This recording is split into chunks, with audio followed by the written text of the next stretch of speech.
السلام عليكم ورحمة الله. 3 أشياء بتدل على إن ابنك أو بنتك بيعانوا من حرمان عاطفي، ومهم أوي تاخدي بالك من العلامات دي. معاكم الدكتورة هند عزت، ما تنسوش اللايك والاشتراك علشان يوصلكم مني كل جديد. أول صفة هتلاقيها إن هو عدواني، هتلاقيه عمال يضرب في ده ويشد ده ويشد شعر أخته. في ناس كتير تقولك ابني يا دكتورة عنده فرط حركة أو عنده كهربا زيادة. هي الصراحة مش كهربا زيادة، هو عنده عدوانية. ففي فرق، في درجات وفي فروق. وما تفرحيش قوي بصفة العدوانية دي بقى وتقولي ده هو بيعرف ياخد حقه، ده هو عدواني محدش هيعرف يضربه. لا، الصفة دي دليل وعلامة ان انت تاخدي بالك ان ده عدم اهتمام، وده معناته انه مش متلقي الحب الكفاية وكمية الحب اللي تشبعه والحنية اللي تشبعه علشان العدوانية دي تقل. تاني صفة وهو تلاقي ابنك متمرد، يعني ما بيسمعش كلامك وعندي. يعني تقولي له الحاجة تبصي تلاقيه كده بيستفزك اكتر وعمال يبصلك ويضحك وانتي متعصبة. لما تلاقي ابنك وصل للمرحلة دي معناته ان ابنك محتاج احتواء، محتاج حب، محتاج حد يسمعه اكتر، محتاج ان انتي ما تقولوش لا على كل حاجة، لا لا.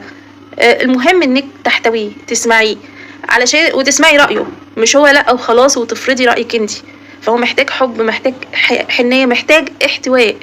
لما تلاقي العلامة دي في ابنك فاعرفي ان هو عنده حرمان عاطفي او كمية الحب اللي انت بتديها مش كفاية.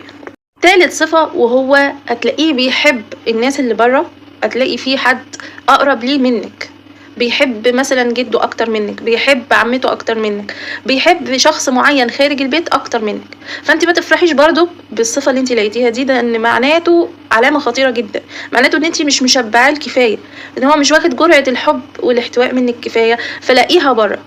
فدي علامة مش كويسة، عشان الطفل مع مرور الوقت ولما يكبر هتكون العلاقة بينك وبينه علاقة منكسرة، وهيبقى صعب انك تصلحيها.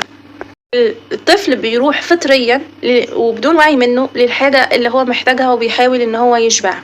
فالطفل بغض النظر عن اي صفة موجودة فيه، اي عيب موجود فيه، سواء شاطر مش شاطر، غبي او ذكي، شقي او هادي، بنقبله على نفس الوضع. هو محتاج جرعة معينة وليفل معين من الاحتواء والحب وان حد يسمعه وينتبه له، والكمية دي ياخدها بكمية مناسبة. ما ينفعش ان هي تقل، لان هي لو قلت هيحاول يشبعها بحاجات تانية بره، او يا اما انه هيعوضها بقى بسلوكيات مش هتعجبك، وهنفضل في نفس الدايرة. هو يضايقك وانت تضايقيه، هو يضايقك وانت تضايقيه، وتقولي التربية الايجابية مش جايبة نتيجة ليه؟ الضرب هو الحل. لا، هنا المشكلة حط ايدك عليها واعرفي ان الطفل لو ظهر فيه اي سلوك مش هيعجبك معناته انه بيعاني من حرمان عاطفي. حاولي تحتويه وتسمعيه اكتر. وفي فرق بين ان انا ادلع ابني، وفي فرق بين ان انا اربيه تربيه ايجابيه. فالتربيه الايجابيه مش معناته ان انا ادلع ابني، لكنها كلمه كبيره وتحتها حاجات كتير قوي ووسائل كتيره، محتاجه ان انت تاخديها ككل، مش تاخدي حاجه واحده وتسيبي الباقي.